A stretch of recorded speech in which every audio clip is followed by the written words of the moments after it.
ओम सहजात्म स्वरूप परम गुरु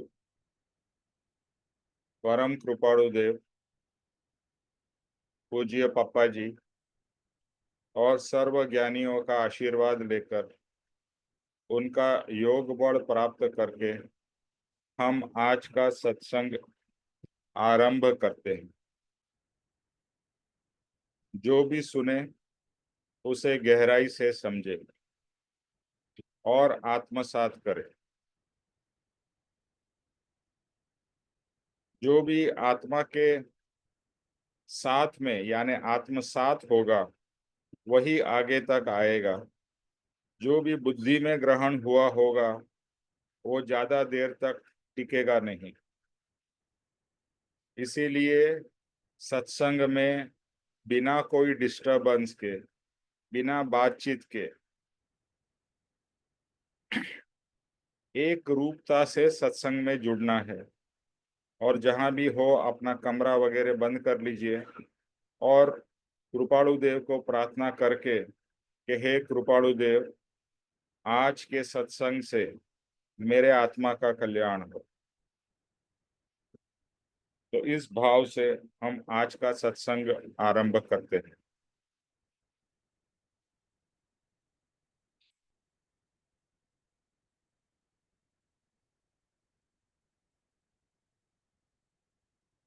अभी मैं जिन लोग के पास में बुक नहीं है उनके लिए मैं ये शेयर कर रहा हूँ।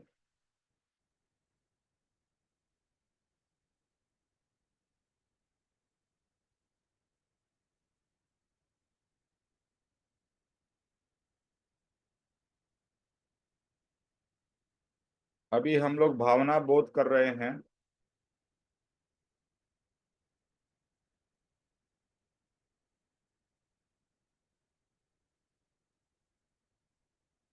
अच्छा, बाकी का पेजों का मेरे फोटोग्राफ नहीं लिया है तो कोई बात नहीं।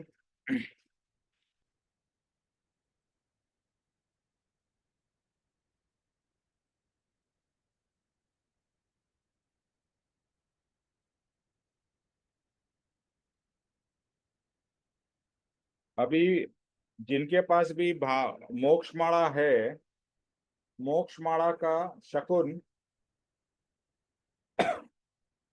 शकुन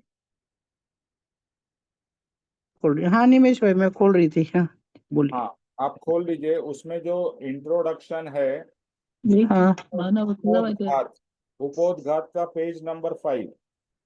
पेज नंबर 5। अच्छा, इसमें पेज नंबर तो नहीं थे वे।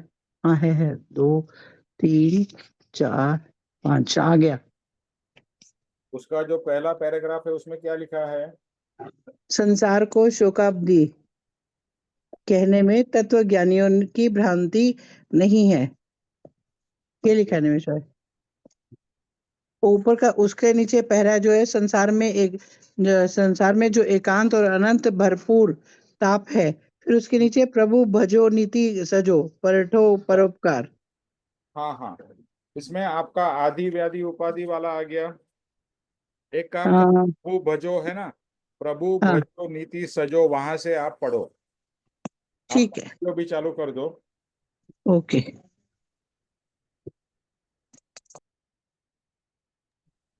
ऊपर आके ले जाओ, ऐसे में बंद कर दो। ऊपर आ जाओ, ऊपर आके ले जाओ, फिर इसके बाद आपका वीडियो भी चालू कर दो। हाँ शकुन, वो वीडियो भी चालू करो। वही तो नहीं हो रहा ना। ये मेरे को एकदम से चला गया कैसे। यहाँ से करना चालू। अभी तो आया था। एक मिनट नीचे हाँ ना। हाँ ठीक है। हाँ, ठीक है। ओके, मुझे मालूम नहीं पड़ा, मेरे को तो मैं दिख नहीं रही हूँ पर एक सेकंड में हाँ रुको। ठीक।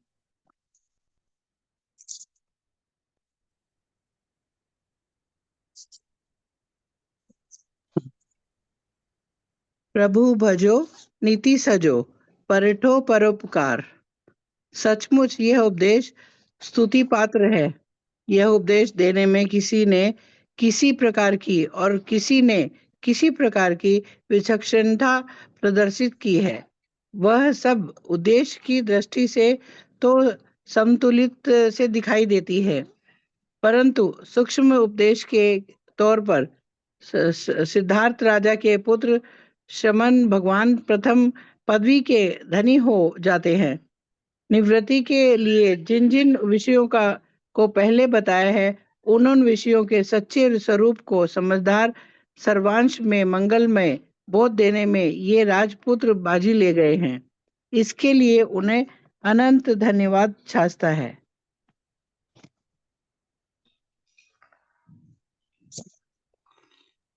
हाँ शकुन, उसके बाद वाला एक पैराग्राफ है, वो भी ले लो। हाँ, इन सब विषयों का अनुकरण करने का क्या प्रयोजन अथवा क्या परिणाम है, अब इसका निर्णय करें। सभी उपदेश यूं कहते हैं आए हैं कि इसका परिणाम मुक्ति प्राप्त करना और प्रयोजन दुख की निवृत्ति है। इसलिए सब दर्शनों में सामान्यतः मुक्ति को अनुपम श्रेष्ठ कहा है। द्वितीय अंग सूत्र कृतांग के प्रथम शुद्ध स्कंद के छठे अध्ययन की 24वीं गाथा के तीसरे चरण में कहा है। बस अभी इतना ही। हम्म।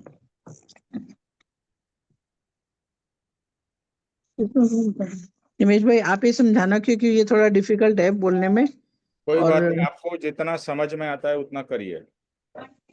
निमेश भाई यहाँ से थोड़ा सा डिस्टरबेंस हो रही है मेरे को ना, एक मिनट।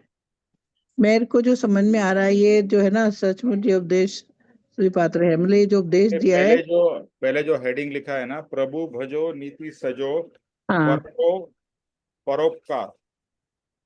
परोपकार, हाँ।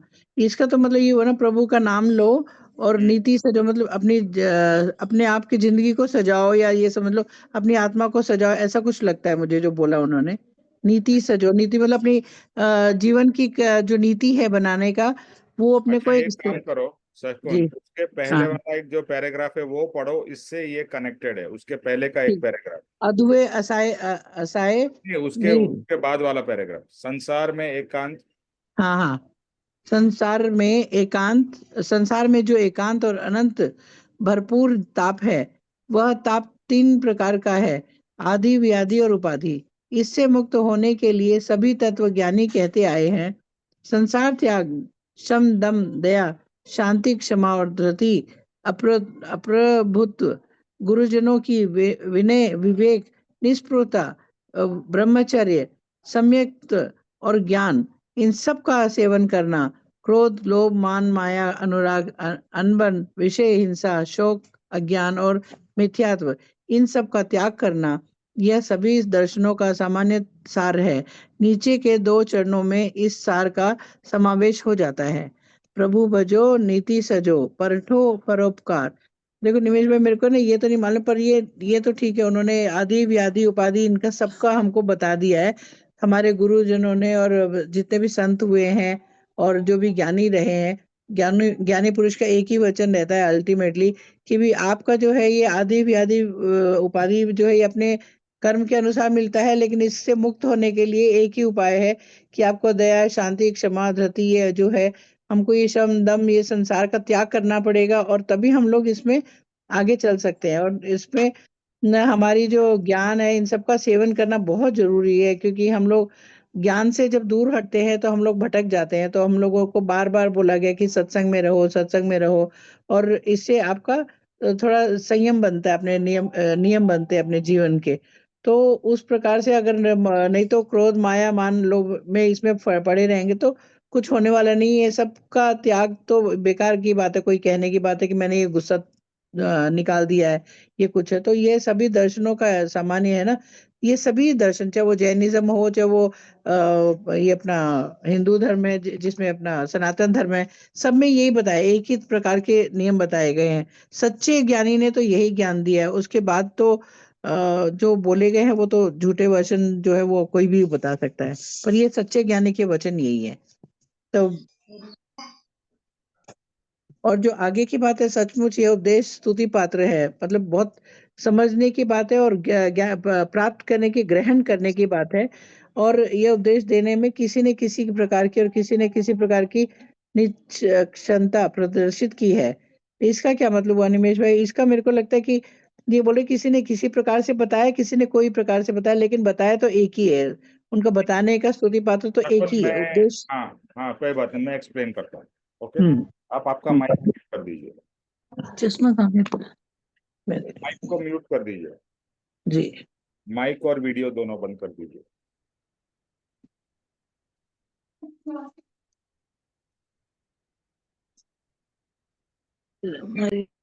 अच्छा, हमने लास्ट टाइम हमने ये किया था।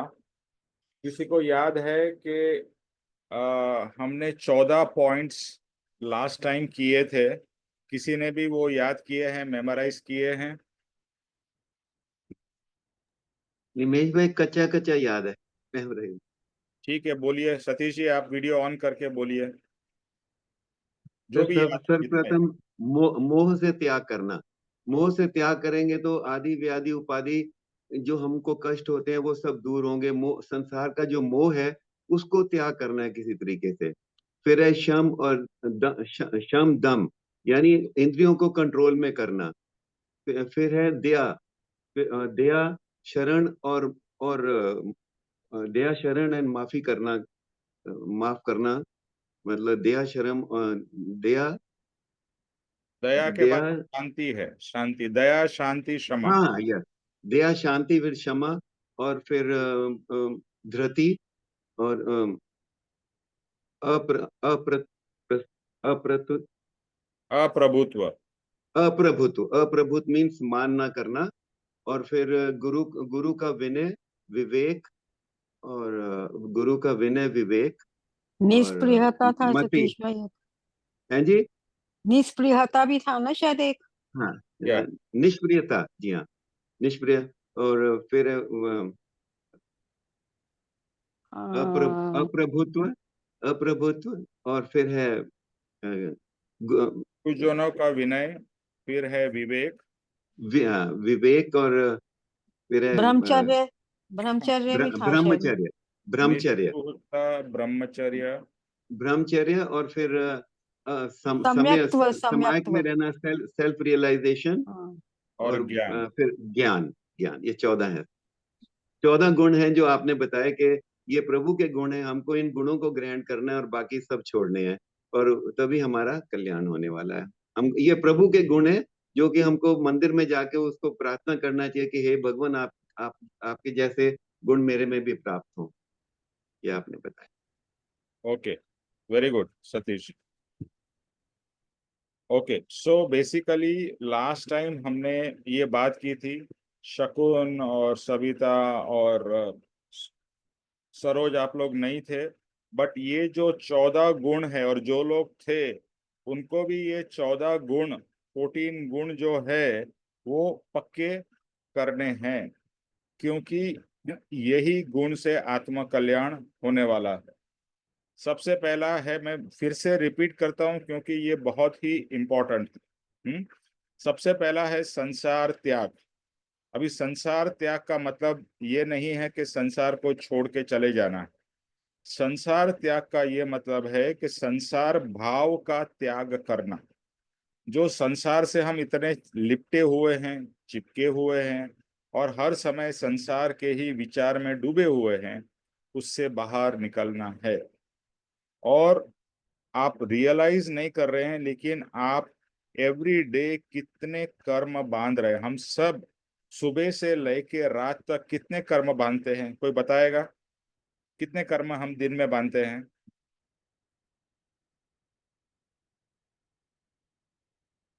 हम्म। हजारों कर्म मानते होंगे। अनगिनत सर, अनगिनत। Exactly exactly. एक दिन में, इन 1 डे ऑफ 24 आवर्स, उसमें से 6-8 घंटा स्लीप को भी भूल जाइए, हम पर डे हजारों लाखों अनगिनत कर्म बांध लेते हैं। क्यों? क्योंकि हम संसार भाव से जुड़े हुए हैं। तो संसार मेरा नहीं है। ये जो भी संसार है वो मेरा नहीं है। क्यों मेरा नहीं है? क्योंकि एक न एक दिन आपको ये सब छोड़ के चले जाना है। आपने आसपास में और आपके परिवार में और जगह पे देखा होगा लोगों की मृत्यु होती है, तो जिस समय जिसकी मृत्यु होती है वो सब कुछ छोड़ के चला जाता है। संसार जैसा है वैसा ही रहता है। मान लो कि आपके परिवार में से कोई बुजुर्ग चले गए, किसी के माता या पिता या किसी का जो भी हो, नाना दादा या इवन यंग लोग भी जाते हैं, जरूरी नहीं कि बुजुर्ग ही गुजरता है। तो और आज के दिन में अगर हम याद करें हमारे प्यारे स्वीटी जी को, तो स्वीटी जी आज हमारे बीच नहीं है। तो स्वीटी जी का जो संसार था वो तो यहीं का यही है ना, उनका परिवार है, सब कुछ है, लेकिन स्वीटी जी चले गए। तो संसार आप चाहो या न चाहो एक दिन आपको छोड़ना ही है, लेकिन मृत्यु होने से पहले अगर आप संसार को या संसार भाव को छोड़ सको तो आपका बहुत बड़ा कल्याण होगा। और जो रोज आप अनगिनत कर्म का बंधन करते हैं उससे बचेंगे। तो ये जो संसार का जो अटैचमेंट है, संसार त्याग का मतलब है संसार से डिटैचमेंट। और अगर हो सके और अगर आपको लगता है कि आपकी रिस्पॉन्सिबिलिटी पूरी हो चुकी है, आपने आपका जो भी कर्तव्य करना था, बच्चे लोग को बड़ा करना, शादी करना, बिजनेस सेट करना, वो सब हो गया है। संसार को छोड़ दीजिए, संसार को छोड़ दीजिए मतलब उसमें अभी दूसरे लोगों को सब कुछ सौंप के आप अपने आप निवृत्त हो जाइए। इसके लिए हमारे हमारे संस्कार में और पूर्व में लिखा गया है वनवास। ओके, वनवास का क्या मतलब है? एक्चुअली 50 के बाद में जो आता है ना, 51, 52, वन वन आता है। वन मतलब वन में जाना है, ये सबको छोड़ के। क्योंकि आप कब तक ये सब करते रहोगे? अगर आपकी रिस्पॉन्सिबिलिटी पूरी हो गई तो कट ऑफ करो।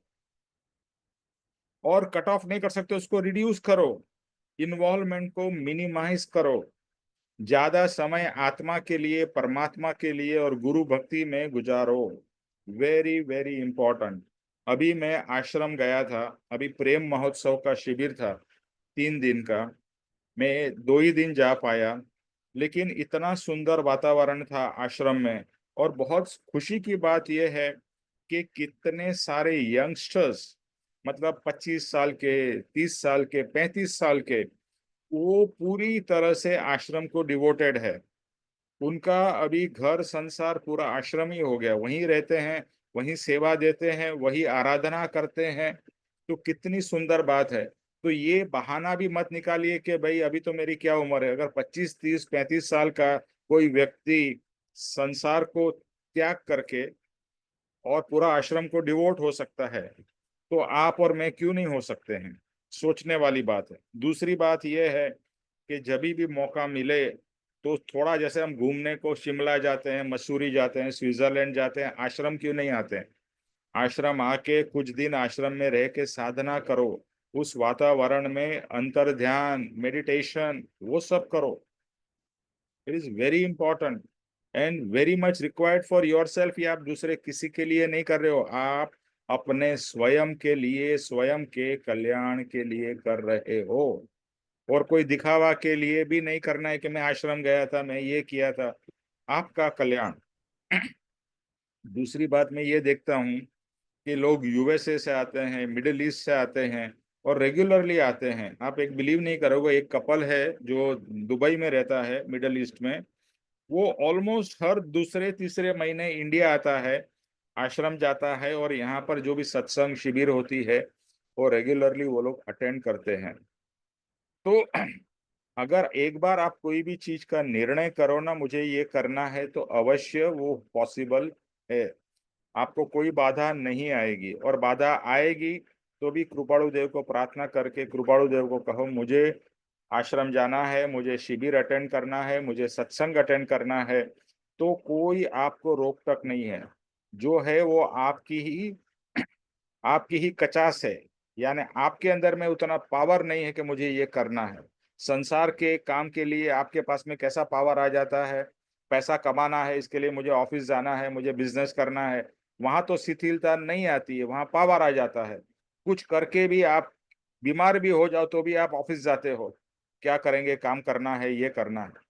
लेकिन जब भी सत्संग, शिविर, आश्रम की बात आती है तभी हमको बहुत सारे बहाने मिल जाते हैं। मेरा पॉइंट इतना ही है, अगर आत्म कल्याण करना है तो आत्मा के लिए फोकस करना पड़ेगा, आत्मा के लिए डेडिकेशन करना पड़ेगा, तो जाके कल्याण होगा। जैसे कोई बच्चा पढ़ता है, रोज स्कूल जाता है, 6-6, 8-8 घंटा आप अपने बच्चे लोग को भेजते हो ना, 8-8 घंटा, फिर प्राइवेट ट्यूशन कराते हो, ये कराते हो, कितना फोकस है, तब जाके बच्चा बड़ा होके कुछ बनता है। लेकिन कुछ समय नहीं दे के आप सोचोगे कि मेरा आत्म कल्याण हो जाएगा, तो कैसे होगा। तो संसार त्याग, ये पहला गुण है। ओके, दूसरा है शम। सम का मतलब है कि अपनी जो 5 इंद्रियां हैं उसको कंट्रोल में लाना, क्योंकि 5 इंद्रियां भाग दौड़ करती ही रहती है। मुझे ये चाहिए, ये करना है, ये खाना है, ये पीना है, ये टेस्ट करना है, ये कपड़ा पहनना है, एटसेट्रा एटसेट्रा। उसका कंट्रोल, ये हमने लास्ट टाइम किया था, but it is very important, hence we are repeating. शम, कंट्रोल। फिर शम और दम। दम का भी मतलब है जैसे यम और नियम, तो शम और दम। जैसे उपवास करना, या अपने कोई चीजों को, प्रिय चीज को कुछ समय के लिए छोड़ देना या परमानेंटली छोड़ देना, यानी अपने आप को वही चीज के कंट्रोल में लाना या उसको छोड़ देना। जो चीज आपके लिए बहुत प्रिय है, जिसके बिना आप सोचते हो आप रह नहीं पाओगे, उससे मुक्त हो जाना, जिसको इंग्लिश में हम कहते हैं वीकनेस। बोलते हैं ना, ये मेरी चाय मेरी वीकनेस है, या मिठाई मेरी वीकनेस है, इसके बिना तो मैं रह नहीं पाऊंगा। तो उसका त्याग करना, या एटलीस्ट कुछ समय के लिए उसका उपवास करना। जैसे कहते हैं ना उपवास, उपवास में आप क्या करते हो, कुछ खाते नहीं हो या कुछ चीजें को सेवन नहीं करते हो, उस तरह से दम।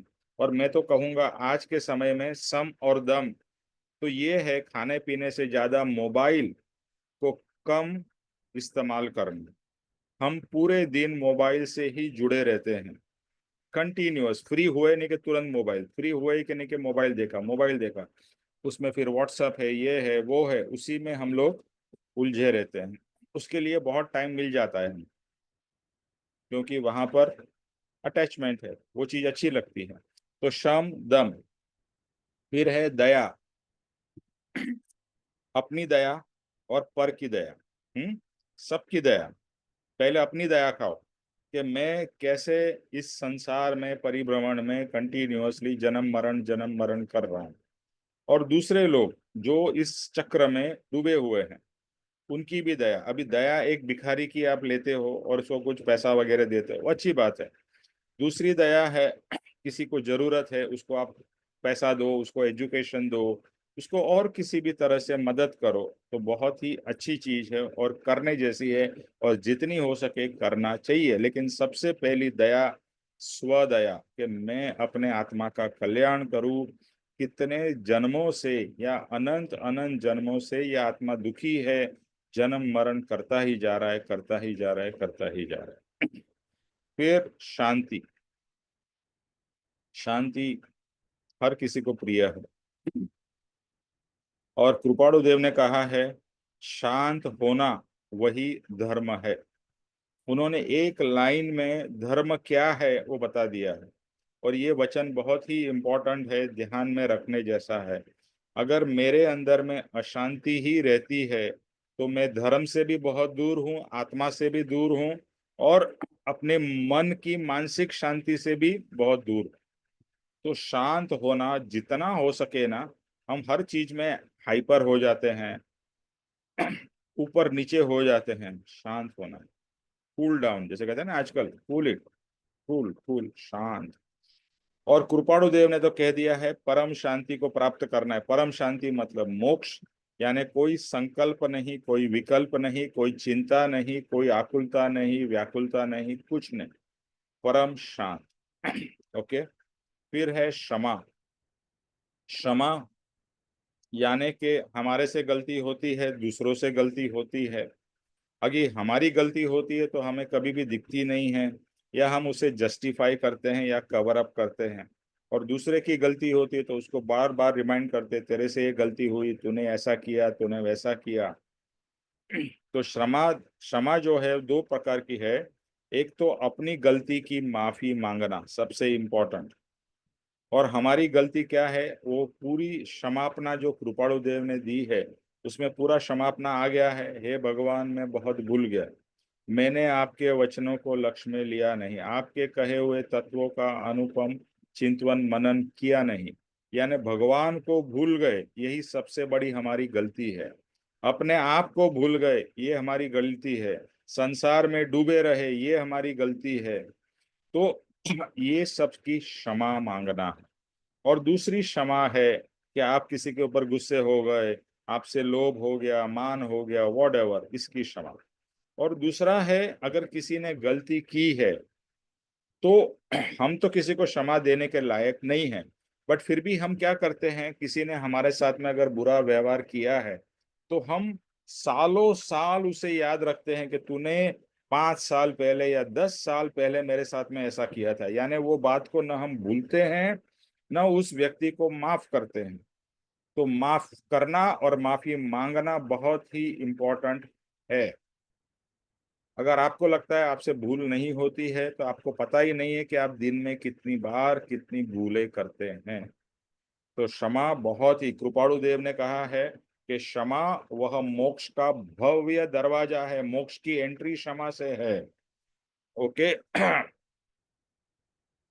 फिर है ध्रुति। ये थोड़ा एक अलग शब्द है, बट ध्रुति का मतलब है, एक तरीके से आप समझ जाइए कि धीरज रखना और अपने भाव में समता में रहना।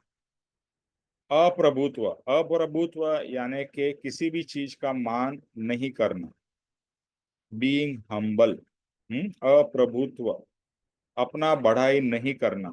हम कुछ भी चीज हमारे जीवन में होती है, या हम 2 पैसा किसी से ज्यादा कमा लेते हैं तो हमारी छाती फूल जाती है, हमारा सर भारी हो जाता है, अरे मैं तो क्या हूँ, मेरा पास में इतना पैसा है, मेरे पास में इतना पावर है, एटसेट्रा एटसेट्रा।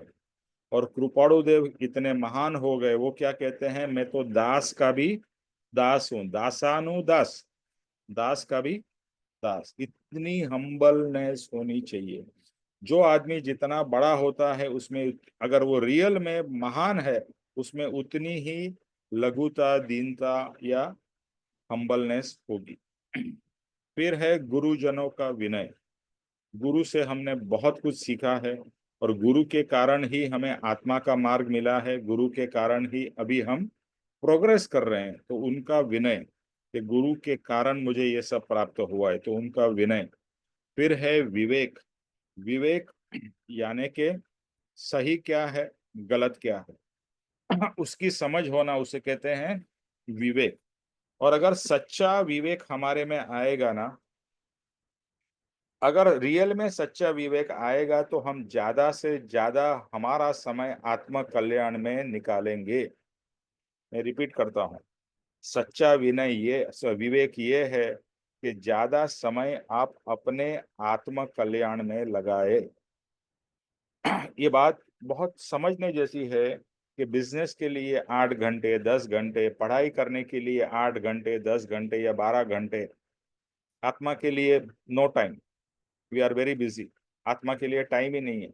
जो आप स्वयं हो और जो आपका लक्ष्य है, अगर आपका लक्ष्य मोक्ष है तो मोक्ष के लिए काम करना चाहिए। आपका लक्ष्य अगर मोक्ष है, अगर आपका लक्ष्य मोक्ष नहीं है और आपको ये परिभ्रमण ही करना है, जन्म मरण ही लेना है, तो अलग है। तो आप जो कर रहे हैं करते रहो, फिर कोई फर्क नहीं पड़ता आप सत्संग में आओ या न आओ, आप आत्मा का कल्याण करो या न करो। आज तक तो आत्मा का कल्याण किया नहीं है, इसीलिए दुखी है। लेकिन अभी सुख का मार्ग मिला है कि आत्मा किस तरह से सुख की प्राप्ति करे, और फिर परमानेंट या परम आनंद की प्राप्ति किस तरह से हो, तो वो है मोक्ष का मार्ग। तो विवेक, विवेक क्या समझाता है, सही गलत क्या है। जैसे आज आपको पता है कि भैया जीने के लिए पैसा कमाना पड़ेगा, तो आपके अंदर में वो विवेक आ गया कि पैसा कमाना पड़ेगा, इसके लिए आप मर मर के भी पैसा कमाते हो। Isn't it a fact? क्योंकि वो विवेक है कि संसार पैसे के बिना नहीं चलेगा। लेकिन अगर और इससे ज्यादा विवेक आएगा कि आत्म कल्याण ही सर्वोपरि है, और ये बात भी समझ में आएगी कि जो भी मुझे मिलता है पुण्य से मिलता है, मेरी मेहनत से या होशियारी से नहीं मिलता है, क्योंकि बहुत सारे होशियार लोग भिखारी या बहुत गरीब रहते हैं, और जो जिसमें कुछ भी बुद्धि नहीं है उनके पास में करोड़ों रुपए भी हो जाते हैं। या किसी का जन्म राजा के घर में, अंबानी के घर में होता है।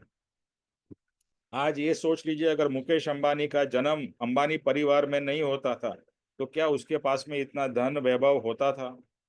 शायद कहीं पर नौकरी करता होता था। तो कहने की बात है, ये सब किसके कारण मिला? पुण्य के कारण। और पुण्य कहाँ से मिलता है? पुण्य आत्मा की समझ लेने से, अच्छे काम करने से, अच्छे कर्म करने से।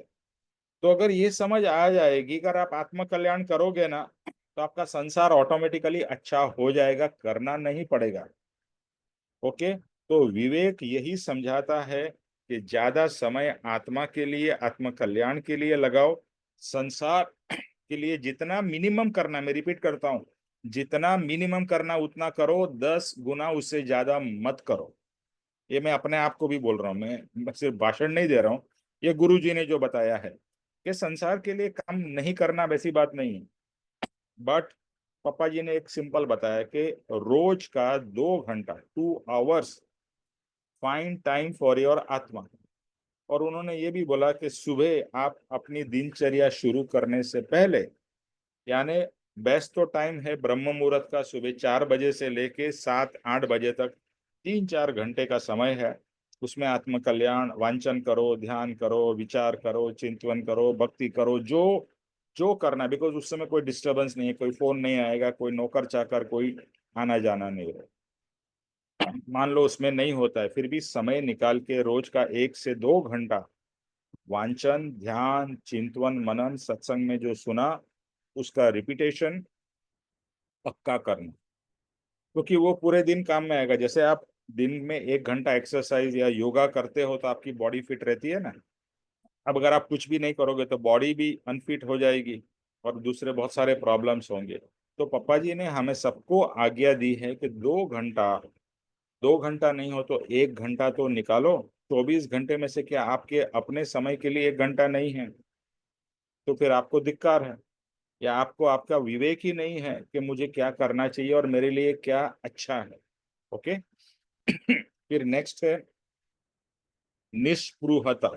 ये बहुत ही इंपॉर्टेंट और परम कृपालु देव का प्रिय वर्ड है, मुझे भी बहुत पसंद है। जैसे एंड में जो हम करते हैं ना, आप तो निष्पृह है। निष्पृह मतलब जिसे कुछ भी चाहिए नहीं, जिसे कोई स्पृहा नहीं है, जिसे कोई इच्छा नहीं है। तो परम कृपालु देव ऐसी दशा में पहुंच गए थे जहां उन्हें कोई इच्छा नहीं थी, कोई ख्वाहिश नहीं थी, कुछ भी चाहिए नहीं था। वो अपने आत्मा में इतने स्थिर हो गए थे। तो हमें भी निष्पृहता डेवलप करनी है, यानी इच्छाएं कम करनी है। इच्छा कम करने का ये मतलब नहीं कि चीजें नहीं मिलेगी, जो मिलने वाली वो अपने आप मिलेगी, चाहे आप इच्छा करो या न करो। और हमने बहुत से बार देखा होगा, हमने बहुत सारी इच्छाएं की लेकिन कभी पूरी ही नहीं हुई, क्योंकि कर्म में था ही नहीं, आपका कर्म का उदय ही उसमें नहीं था, तो वो चीज कहाँ से मिलेगी? तो निष्पृहता, इच्छाएं कम करो। जितनी इच्छा कर रहे हो उतने नए कर्म बांध रहे हो। और जो तृष्णा है, हाँ, डिजायर्स, वो तो एंडलेस है, तो आप उसको कम नहीं करोगे। और डिजायर क्या है? हर एक चीज, आप कोई भी एक ऐसी डिजायर बता जो जो संसार की न हो। हर एक डिजायर हमारी संसार की ही है। ये चाहिए, ये नहीं, ये वो, मतलब जो भी मिलता है उससे हम कभी भी सेटिस्फाइड नहीं है। That is our sad situation. जो मिला उसमें खुश रहो और ज्यादा की इच्छा ही मत करो। मिल जाए ठीक है, मुझे मिल गया, मुझे खाना पीना रहना सोना और मेरे भगवान मिल गए हैं, उससे ज्यादा मुझे क्या चाहिए? हम्म। पैसे से, पैसा जरूरी है बट पैसे से सुख नहीं है, इतना याद रखना। पैसा जरूरी है बट पैसे से सुख है, ये बहुत बड़ी भ्रांति है। फिर आ, ब्रह्मचर्य ना, ब्रह्मचर्य का भी एक बहुत बड़ा मिस इंटरप्रिटेशन है। ब्रह्मचर्य को हम लोग हर समय स्त्री पुरुष के संबंध या शारीरिक संबंध से ही ब्रह्मचर्य को मानते हैं। एक्चुअली ब्रह्मचर्य का रियल मीनिंग है ब्रह्म में चर्या करना। ब्रह्म मतलब आत्मा में चर्या करना। और क्योंकि स्त्री पुरुष के संबंध और ये वासनाएं हमें आत्मा से दूर ले जाती है, इसलिए ब्रह्मचर्य को उपयोग स्त्री पुरुष के संबंध से जोड़ा गया है। But that is not the ultimate. ब्रह्मचर्य में रहना मतलब कितने समय हम आत्म स्वरूप में, आत्म स्वभाव में रहते हैं, वह ब्रह्मचर्य है। फिर सम्यकत्व, सम्यकत्व यानी कि सेल्फ रियलाइजेशन। आज के दिन में अगर हमारा कोई भी गोल हो, अगर आप सच्चे साधक हो और मुमुक्षु हो, एक ही गोल होना चाहिए कि मृत्यु आने से पहले, यानी कि ये शरीर छोड़ने से पहले मुझे सेल्फ रियलाइजेशन करना है। That is my goal. और मृत्यु कभी आएगी किसी को नहीं पता है। आप ये मत सोचिए कि मेरे पास में तो बहुत समय है, हो सकता है नहीं भी है, अगले क्षण आप जा सकते हो। जैसे मैंने लास्ट टाइम शेयर किया था, हम लोग एक कॉन्फ्रेंस में गए जगन्नाथपुरी, और वहां पर एक व्यक्ति मंदिर में नहीं आ सका, वो बीमार था, और बाय द टाइम हम भगवान के दर्शन करके आए, ही वॉज गॉन, उसको हार्ट अटैक आए, वो पास्ट अवे। वो कॉन्फ्रेंस अटेंड करने को आया था। तो कभी उसने सोचा था कि मैं चला जाऊंगा, या उसके परिवार ने या हम में से किसी ने भी नहीं सोचा था कि मृत्यु, इस व्यक्ति की यहाँ मृत्यु हो जाएगी। Point is, don't take your life for granted. आप फिट हो उसका मतलब ये नहीं है कि आपके पास में बड़ा आयुष्य है। हो भी सकता है, नहीं भी हो सकता है। तो समय कम है ऐसा सोच के इसके पीछे लग जाओ कि मुझे आत्म कल्याण करना है, आत्मा का साक्षात्कार करना है। जब तक ये प्रायोरिटी ही नहीं होगी तो मिलेगा कहाँ से? संसार में इतने डूबे हुए हैं, संसार में इतने हम लोग उलझे हुए हैं कि ये सब भूल जाते हैं। इसके लिए सत्संग बहुत जरूरी है। सत्संग फिर से हमारे को अपने लक्ष्य की तरफ वापस लेके आता है, ध्यान कराता है। और लास्ट है ज्ञान। ज्ञान यानी आत्मज्ञान। तो जो सेल्फ रियलाइजेशन के साथ में ही जुड़ा हुआ है कि आत्मज्ञान होगा। अगर आपका आत्मज्ञान यानी कि मैं आत्मा हूँ, इस शरीर से भिन्न हूँ, उसे कहेंगे आत्मज्ञान। उसका, उसकी प्रतीति उसे कहेंगे सम्यक दर्शन या सेल्फ रियलाइजेशन। और उसका बहुत ही स्ट्रॉन्ग अनुभव, out of body experience, and that too ongoingly, उसे कहेंगे चारित्र। ओके, तो ज्ञान, दर्शन और चारित्र ये जितना स्ट्रॉन्ग होगा, इसके लिए परम कृपाणु देव ने 3 छंद में ये बताया है, जो मैं रोज रिपीट, मैं रोज सुबह जब भी प्रार्थना करता हूं, मैं ये 3 छंद गाता हूं। चाहिए तो आप नोट कर लीजिए। ओके, और आपकी ये छोटी वाली बुक में भी होगा। ये मेरे ख्याल से जड़ और चेतन का पद है, उसमें है। एक minute, let me get that book because it is the very very important. So ये चीज पक्का करना बहुत ही जरूरी है। एक minute, I get the book. और आप लोग के पास भी छोटी वाली बुक है, उसमें ये ज्ञान, दर्शन, चारित्र की कृपाणु देव ने डेफिनेशन दी है। 1 मिनट।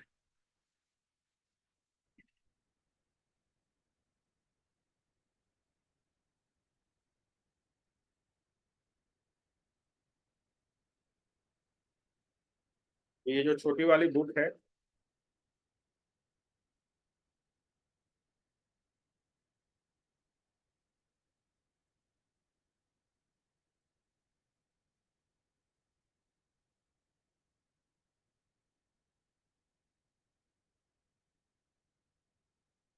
मुझे उसका पद एग्जैक्टली याद नहीं है, बट मैं इसको, हाँ, ये जो मूल मार्ग रहस्य है ना, हिंदी में कौन सा पेज है मुझे नहीं मालूम है। उर्मिल, उर्मिल,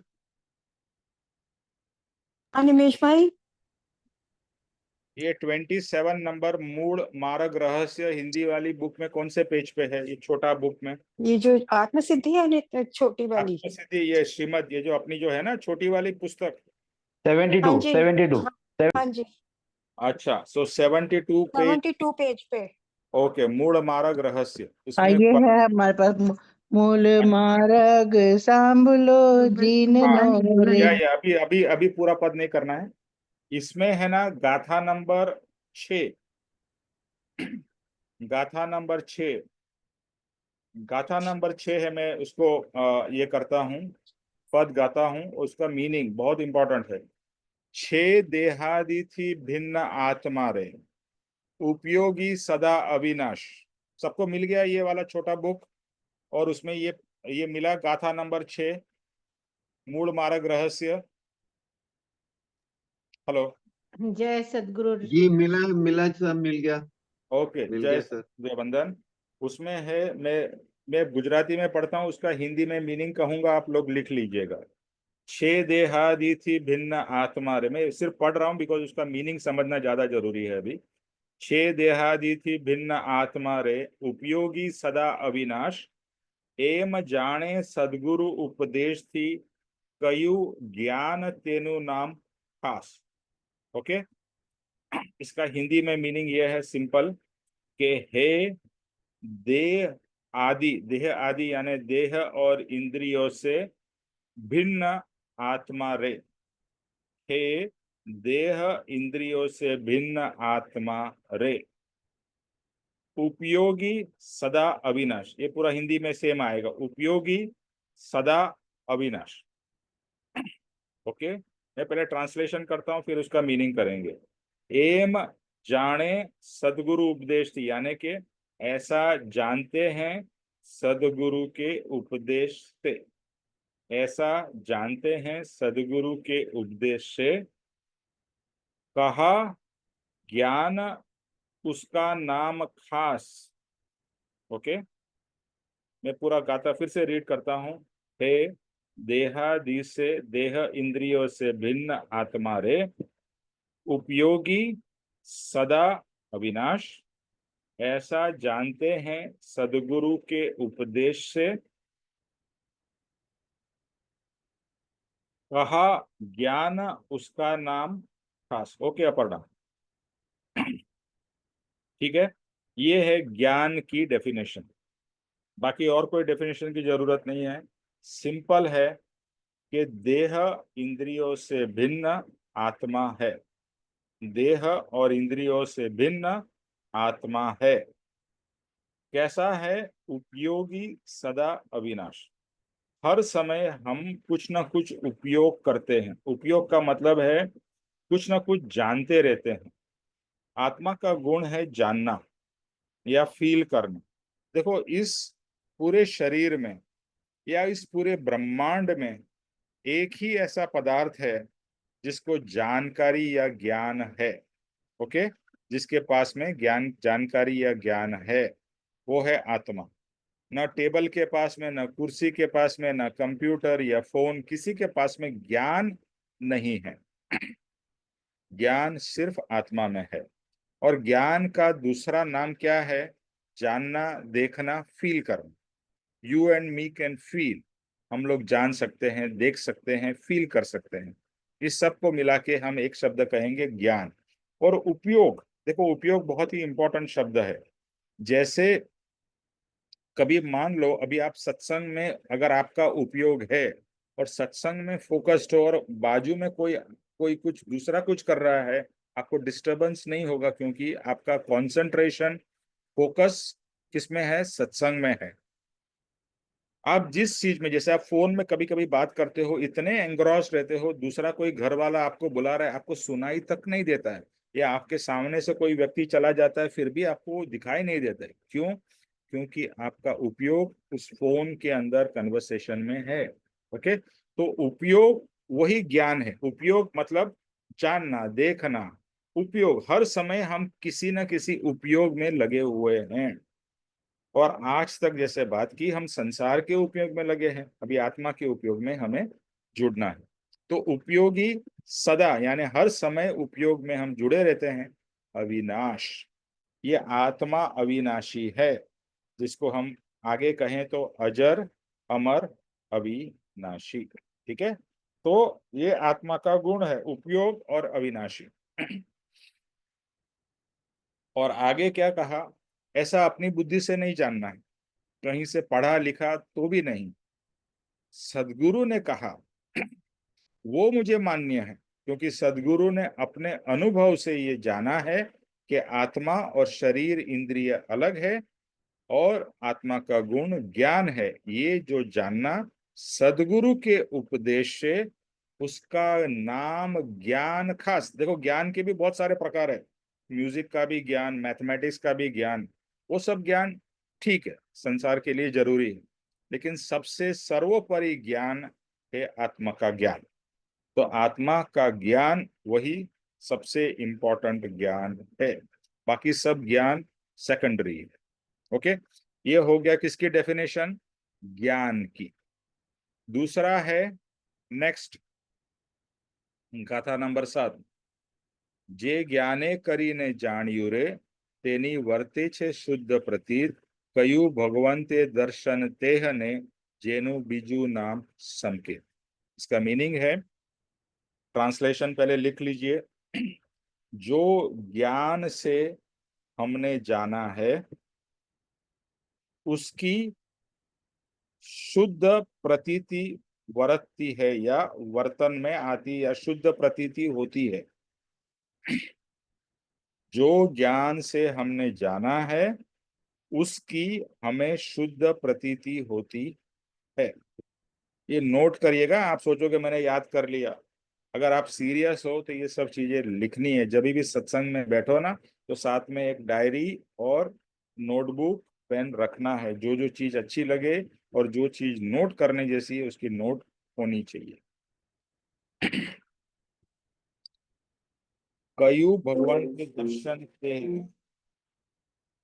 इसको भगवान ने दर्शन कहा है, जिसका दूसरा नाम है समकित। इसको भगवान ने दर्शन कहा है जिसका दूसरा नाम है समकित। ओके, तो ये क्या है? दर्शन। Now let us understand what Kripalu Dev is saying in this, कि जो हमने जान लिया कि मैं शरीर और इंद्रियों से पर आत्मा हूं, अजर अमर अविनाशी आत्मा हूं, उसकी शुद्ध प्रतीति होती है, यानी उसकी झलक मिलती है। और वो झलक अगर आपको मिल गई, यानी कि वैसा आपको आंशिक अनुभव हुआ, उसका नाम है समकित, सेल्फ रियलाइजेशन या सम्यक दर्शन। ये बहुत ही इंपॉर्टेंट, जो हमने कहा ना, हमारा इस मनुष्य भव का लक्ष्य होना चाहिए सम्यकत्व, सेल्फ रियलाइजेशन या समकित, यानी आंशिक तो आत्मा का अनुभव इस मनुष्य भाव में हमें करके ही आगे जाना। This should be a very clear goal for all of us. Is it clear? Darshan clear हो गया? सिंपल सिंपल शब्द में समझना है, बहुत कॉम्प्लिकेटेड नहीं करना है। आत्मा का अनुभव, बट आंशिक अनुभव, पूरा अनुभव नहीं है। ये आत्मा का झलक है, जिसके कारण हमें रियलाइज होता है कि हाँ, मैं शरीर से भिन्न हूं। अभी तक हम सिर्फ सुन रहे हैं, हाँ मैं शरीर से अलग हूँ, शरीर से अलग हूँ, बट अभी तक कोई एक्सपीरियंस नहीं हुआ। लेकिन जब भी कुछ आंशिक एक्सपीरियंस हो, उसे कहेंगे सम्यक दर्शन। क्लियर? Everybody on board? समझ में आ रहा है ना? Hello, if you respond I आ विल रहा है लॉग जी, इन। आ रहा है। Okay, very good. हाँ जी, आ रहा है निमेश भाई। आ रहा है सर, आ रहा है। Okay okay, then the last one, गाथा नंबर 8। जेम आवी प्रतीति जीवनी रे, जाण्यो सर्वथी भिन्न असंग, तेवो स्थिर स्वभाव ते उपजे रे, नाम चारित्र ते अणलिंग। इसका मीनिंग, ट्रांसलेशन नोट कर लीजिए।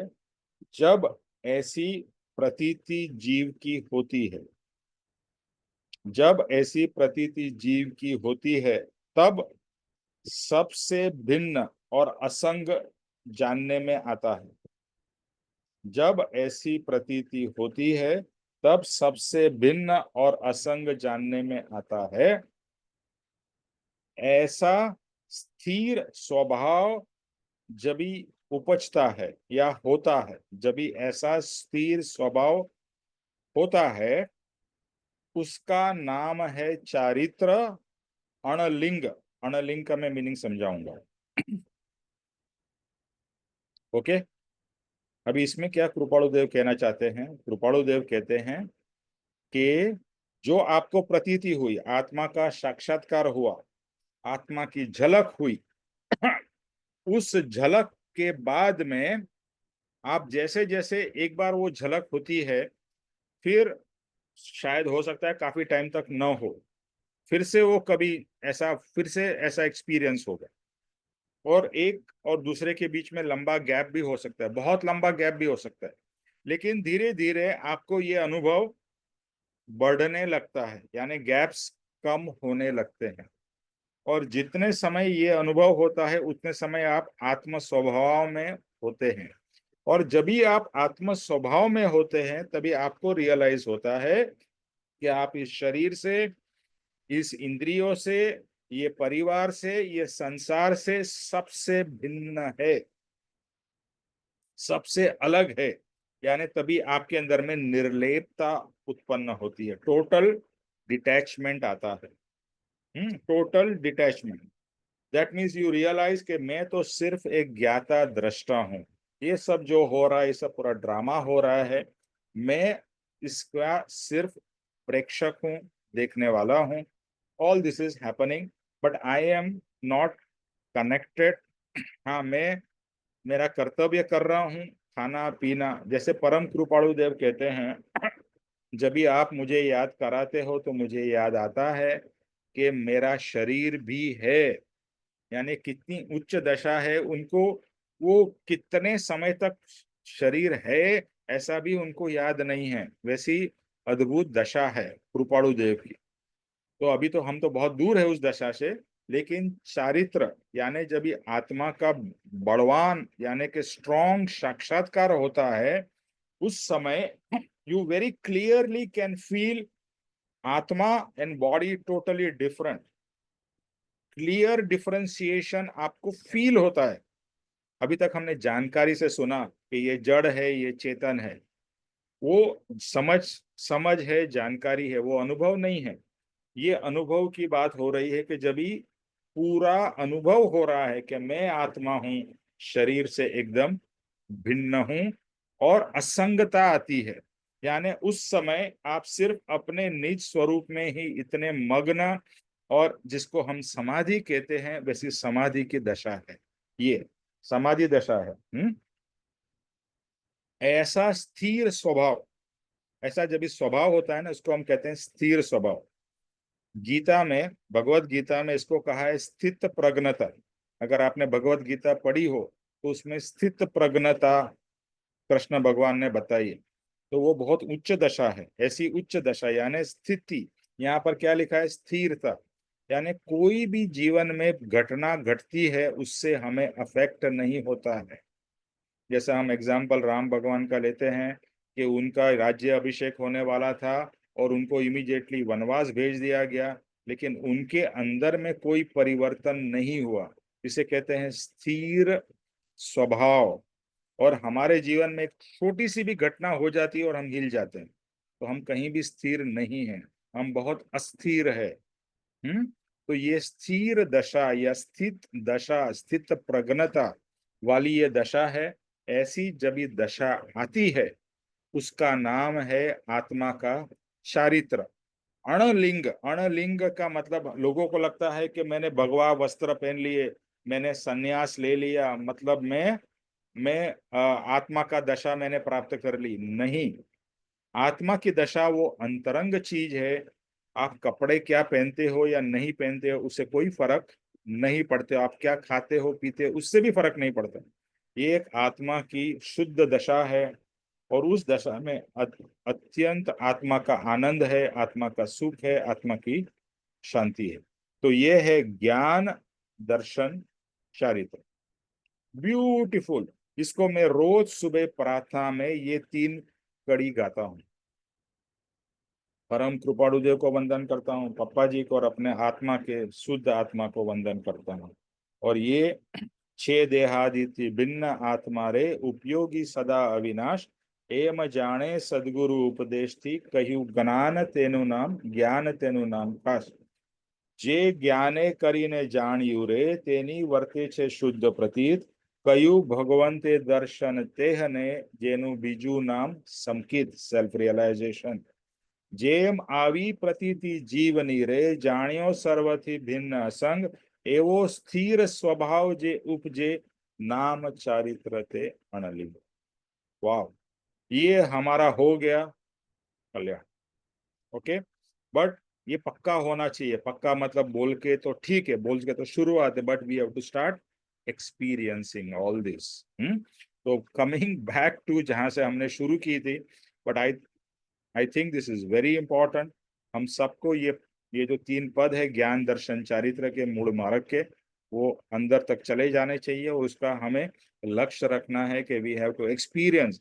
जो ज्ञान की बात कृपाणु देव कर रहे हैं वो हमें मुझे एक्सपीरियंस कर रहा है, जो सम्यक दर्शन या सेल्फ रियलाइजेशन की कृपाणु देव बात कर रहे हैं वो मुझे एक्सपीरियंस करना है, और जो चारित्र यानी आत्मा का जो अनुभव की बात कर रहे हैं वो भी मुझे एक्सपीरियंस करना है।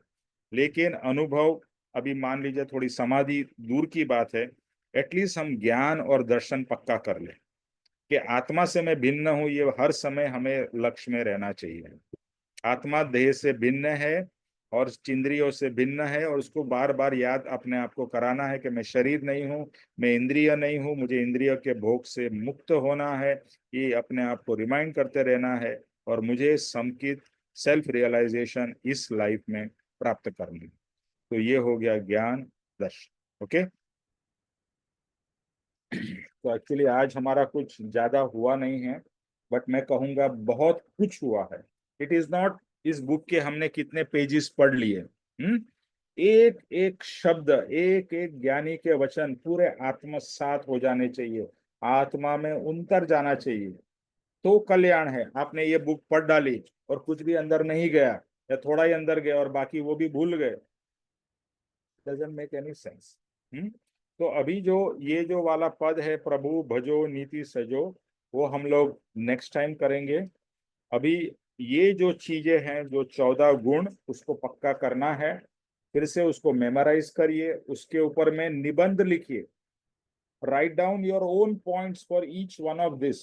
के संसार त्याग का मेरे हिसाब से क्या मतलब है, शम का क्या मतलब है, दम का क्या मतलब है। आप डिक्शनरी यूज करिए और थोड़ा अपना रिसर्च करिए कृपाणु देव का, यहाँ से वहां से, हर एक एक वचन के ऊपर में, एक एक गुण के ऊपर में, एक दो जितने पैराग्राफ आपको लगते हैं, बिकॉज चिंतवन मनन करके डीप में जाना जरूरी है।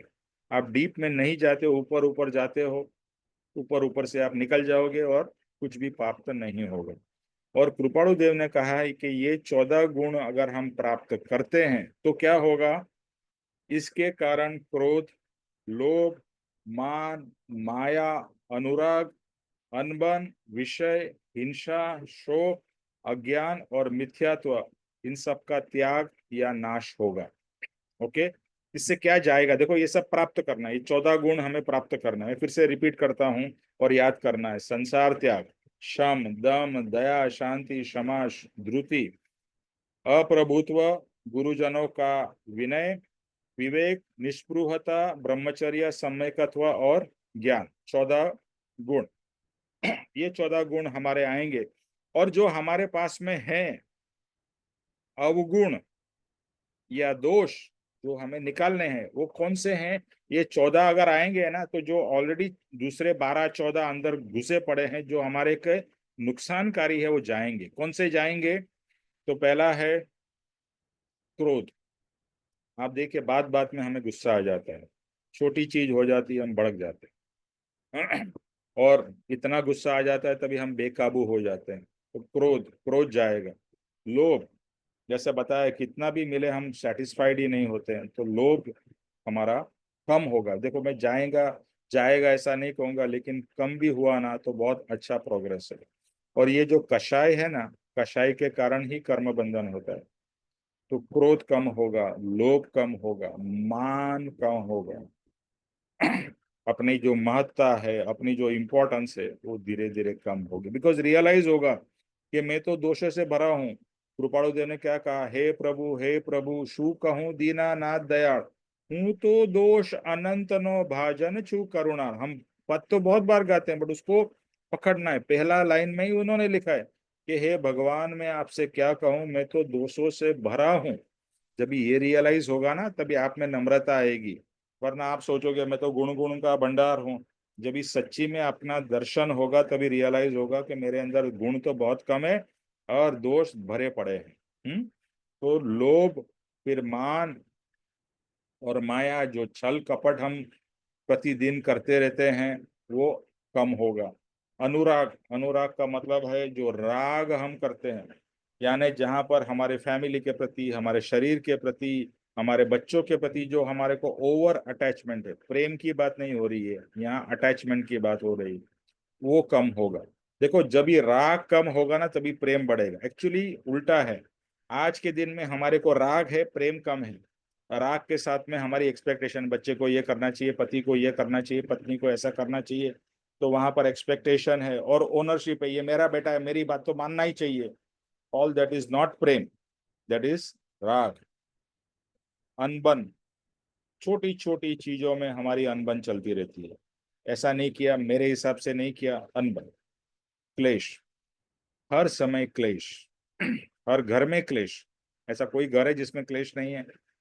कंपनी में, घर में, परिवार में, सोसाइटी में, जहां रहते, क्लेश क्लेश क्लेश, यानी अनबन। फिर विषय, विषय यानी कि हर समय इंद्रियों का भोग भोगतना है, ये खाना है, ये पीना है, ये मतलब विषय, जो पांच इंद्रियों के जो विषय है, उसी में कंटिन्यूअसली हमारा मन जुड़ा रहता है और बार बार ये इंद्रिया कहती है मुझे और भोग दो और भोग दो। कृपाणु देव का एक वचन है, देह इंद्रिय माने नहीं करे बाह्य पर राग, देहेंद्रिय माने नहीं करे बाह्य पर राग। ये भी हे प्रभु में है। विषय, फिर हिंसा। अभी हिंसा भी दो प्रकार की है, एक शारीरिक हिंसा, आप किसी को मारते हो, और दूसरी होती है मानसिक हिंसा, जब भी आप दूसरे को मानसिक पीड़ा देते हो, आपके वचन से, आपके व्यवहार से दूसरे को अगर दुख होता है, वो भी हिंसा ही है।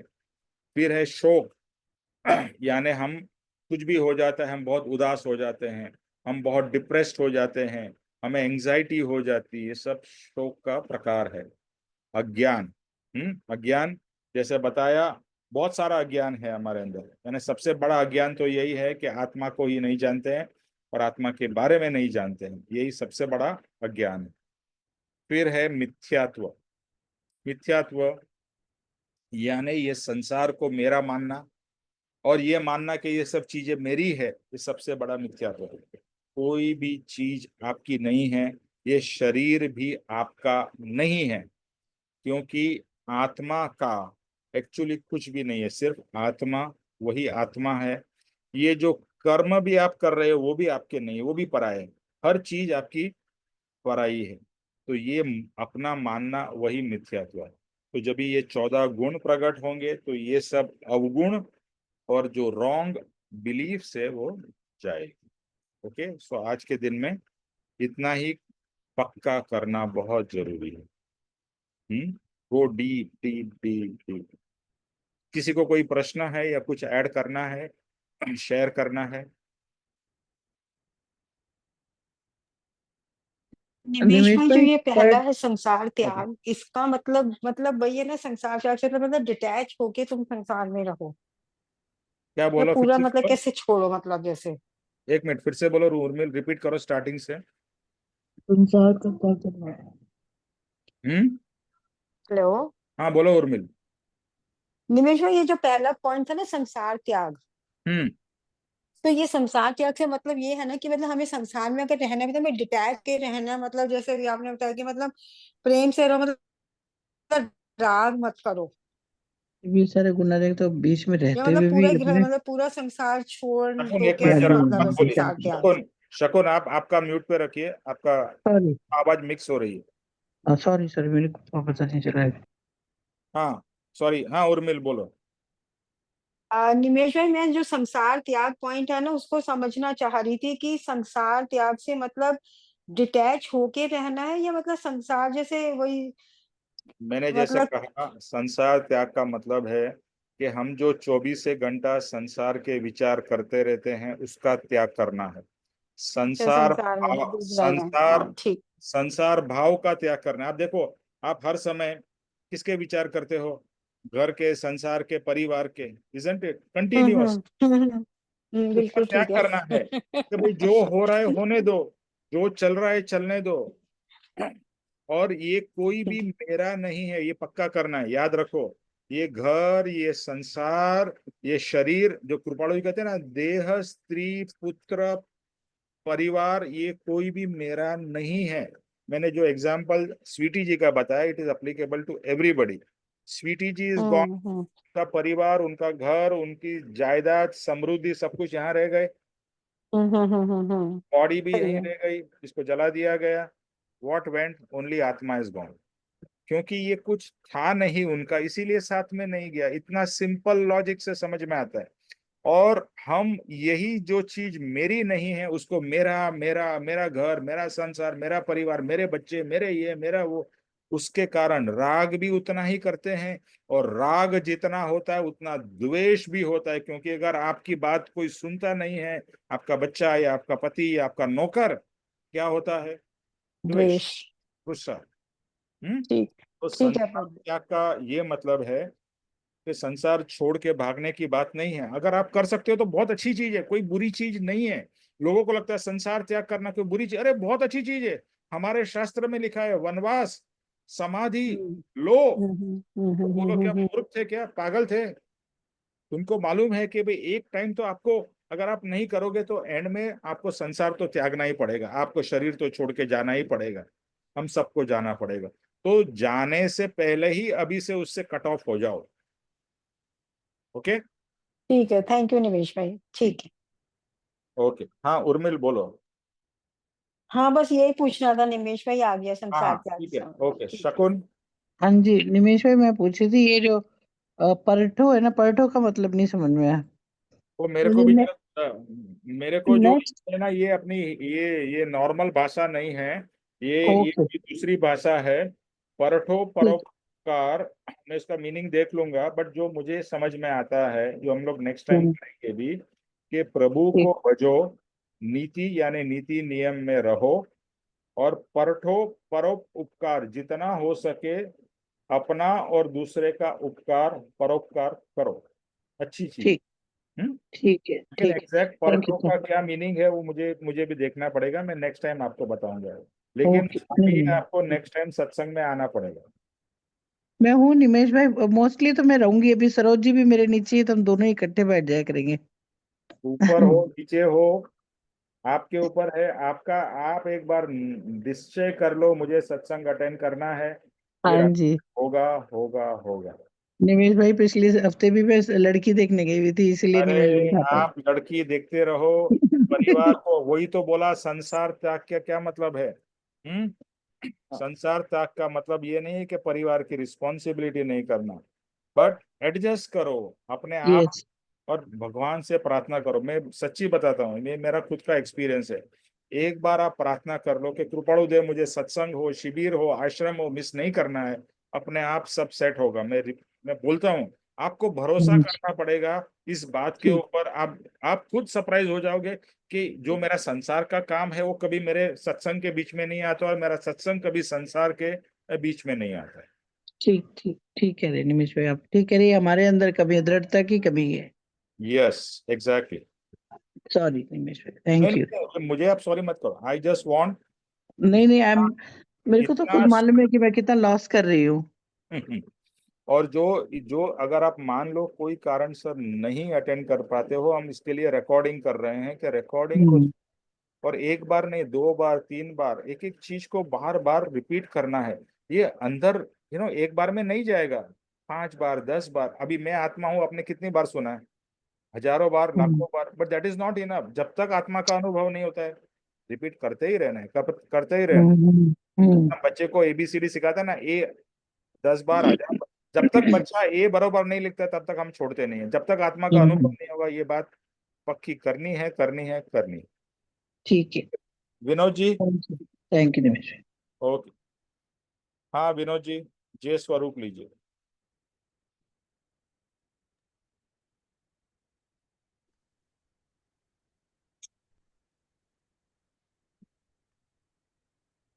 जय स्वरूप जय श्री सद्गुरुदेव वंदन। जय स्वरूप समझा बिना पाम्यो दुख अनंत, समझाव्યું તે પદ નમો શ્રી સદગુરુ ભગવાન। નમસ્કાર। પરમ પુરુષ પ્રભુ સદગુરુ પરમ જ્ઞાન સુખધામ, જેને આપ્યું માન તેને સદા પ્રણામ। નમસ્કાર। દેહ છતાં જે ની દશા વર્તે દેહાતીત, તે જ્ઞાનીના ચરણ હું વંદન અગણિત। नमस्कार। हे परम कृपालु देव, जन्म जरा मरण आदि सब दुखों का श्रेय करने वाला वितराग पुरुष का मूल मार्ग आप श्रीमान ने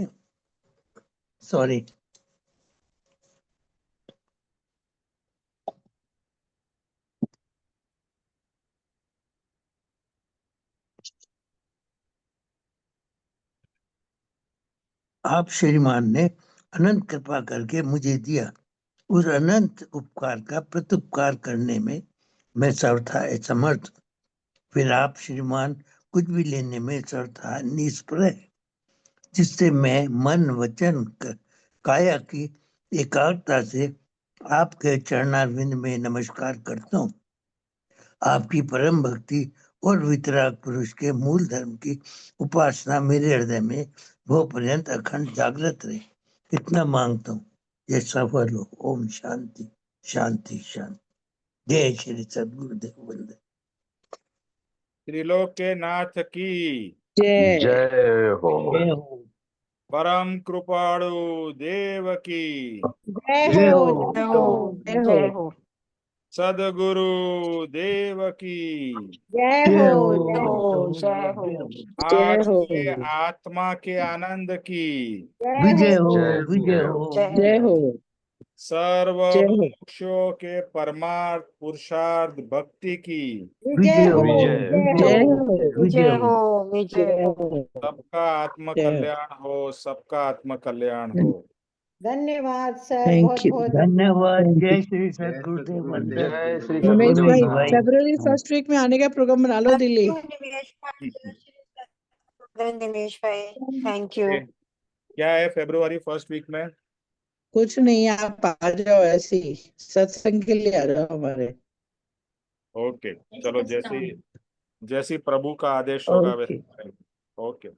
ठीक ठीक है। Thank you. जय सद्गुरुदेव वंदन निमित्त।